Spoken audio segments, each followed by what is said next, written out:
Hi, I'm Kristina Schiano, and this is Bridge the Atlantic. Welcome to Bridge the Atlantic's interviews, where we get to know the people behind and in front of the creative industries. If you're new here, consider subscribing. We're your hosts, music web designer Ross Barber-Smith from Scotland. And I'm singer-songwriter MARCIO Novelli from Canada. Joining us this week out of Brooklyn, New York is session drummer and YouTuber Kristina Schiano. Kristina has become well known on YouTube for her wide array of covers of popular songs on the drums. Welcome to the show, Kristina.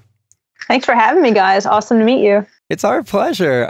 Let's jump right in. Tell us 3 things about yourself that everyone should know. Oh, wow. Okay, I will do anything for my friends and family. I pride myself on being humble, and it's funny to say I pride myself on that, but it's something I try to stay true to myself, is being humble, and I am a workaholic, 100%. Kristina, I'd love to ask you about your YouTube channel. Like, what prompted you to start posting drum covers on YouTube, and what motivates you to keep creating? When I first started, this is about 8 years ago, I literally just started posting because I had family that lives overseas and I just wanted them to see what I do. Now, however, it's my career, it's my job, and it's actually what I love to do. So honestly, my fans are the people that are keeping me going because I know that they're learning from my videos. So I'm just like, okay, got to keep posting. Let me just stay in this game. So that's why I do it now. You know, other times though, like I've done a few covers myself, and not when I can. And I actually just had a call with one of my patrons this weekend, and I was just talking about how it's always really interesting. You never know where someone comes from, and how they discover your stuff. And she was like, "Well, do you want to know how I discovered your stuff?" I'm like, "Yeah." She's like, "Through one of your covers." I was like, "Oh, I should probably do more of those." You know, do a song that you enjoy, or you know, and just find that you start amassing a following of your own through those experiences. You know, so I guess what I want to know is what opportunities have come directly from posting your videos on YouTube, you know, and how would you encourage others to create opportunities for themselves online? Honestly, everything I've done now has been solely because of people finding me off of YouTube. A couple months ago, I was in a Yamaha commercial, which then led me to being in Modern Drummer magazine and Drum magazine and a bunch of other magazines. And that was just because their team in Japan found one of my videos and then just started creeping on my videos, and they're just like, hey, let's work with her.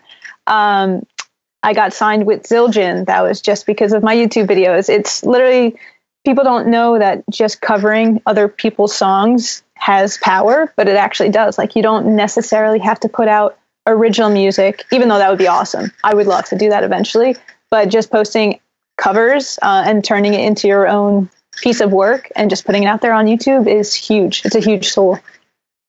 Absolutely. Yeah. Yeah, it's really inspiring as well that so many things have come directly from YouTube. That's really cool. I wouldn't be talking to you guys if I didn't have the YouTube channel, right? Yeah, it's true. It's true. That's true. As a creator, what advice do you have for other musicians who are looking to grow an engaged community around their music, much like you have? Because I've been watching you on YouTube, on Twitter, and you're really active with your community. So what advice would you give about that? Number one advice I would say is be consistent. Especially YouTube, I look at it as if it's like a TV show. So people expect to see a new episode every single week or every other week if you can. So definitely being consistent on all social media platforms. Instagram is huge now. Twitter, I don't use Twitter as much as a tool to grow my stuff, but Facebook's huge. Yeah, definitely stay consistent and just let people know that you care, that they're actually watching your videos, and like, don't just post a video and forget about it and never talk to them, because that's not going to do anything. That's kind of our whole approach. It's always been like, it's a TV show. Post it every week and keep it going, you know, and it becomes just kind of a regular thing that people look forward to. I mean, I'm sure you know Casey Neistat. You know, he was vlogging daily at one point, and you know, I never got sick of seeing what he was up to every day for 5-10 minutes. You know, so some people might think, oh, who wants to watch my stuff, you know, once a week? Well, it's not as frequent as you think. The world moves so quickly, you know. Very true.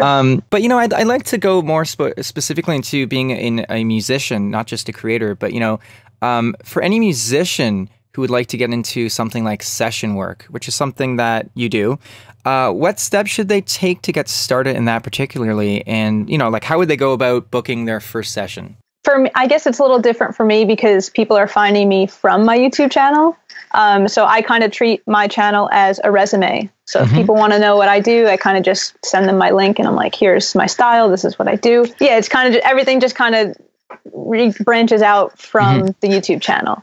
But in general, I would suggest if someone wants to get into session work, just to post videos on YouTube, not necessarily for views, but if they do reach out to a band that they want to record for or whatever, they could just say, look at this channel. This is just what I do, even if they have their videos on unlisted or private, just so they can visually see and hear what you're actually doing, because it's huge.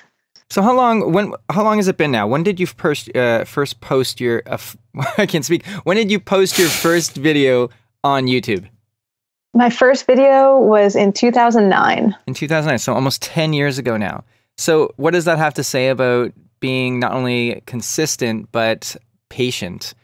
Well, okay. Well, I first started posting in 2009, but I'd say I didn't start taking it seriously until about 4 years ago. Okay. So like all of the years before that, I kind of just erase, even though I have it all up, just because I like seeing that growth in the videos. But yeah, you have to be patient. People think they're going to post a video, it goes viral, and they're set.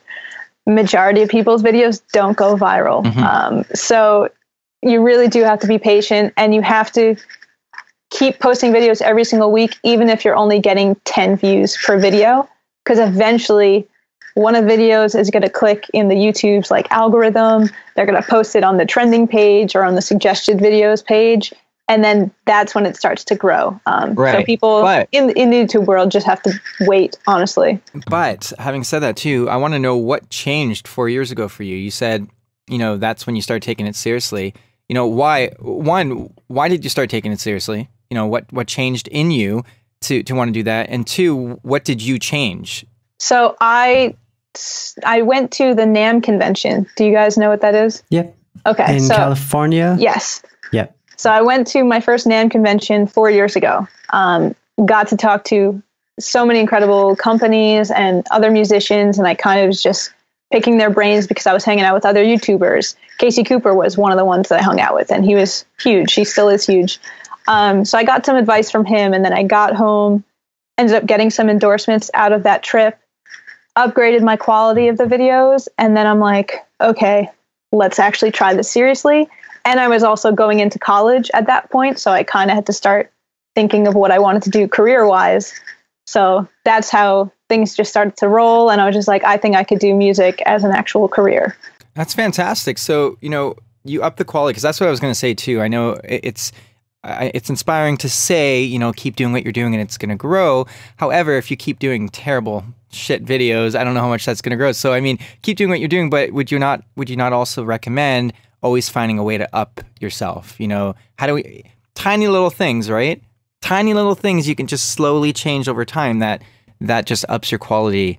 But what would you say? What's the most important thing you think about your videos? Is it the sound quality? Is it the video quality? Like, what should people really focus on if they particularly want to start doing covers?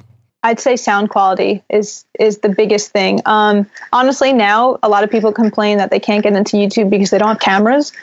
Your iPhone or Samsung cameras shoot in like 4K now, so they could literally just put it on a tripod, just one angle. That's fine, but definitely invest in some good microphones and interface.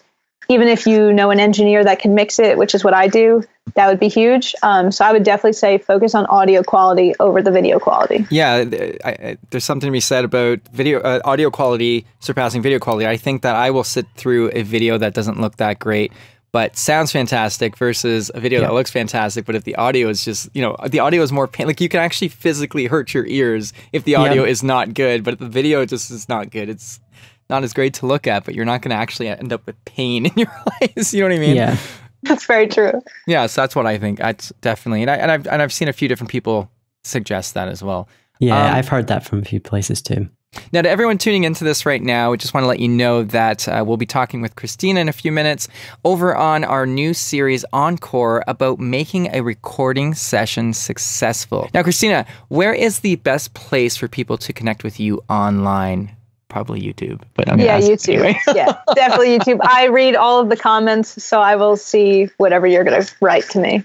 And as for us, you can find us on Twitter, Facebook, and Instagram. And please do visit our website and pick up one of these shirts while you are there. This episode was brought to you by Social Surge, your source for social media marketing and online music promotion. All links are in the description, so please check them out because they do what, Russ? They keep the show alive. That's and right. If you would like to sponsor the show, visit patreon.com/bridgetheatlantic. Make sure to subscribe on YouTube so you don't miss any episodes, and let us know what you think in the comments. So anyway, Kristina, you're awesome. Thanks for coming to chat with us. Thank you very much, guys.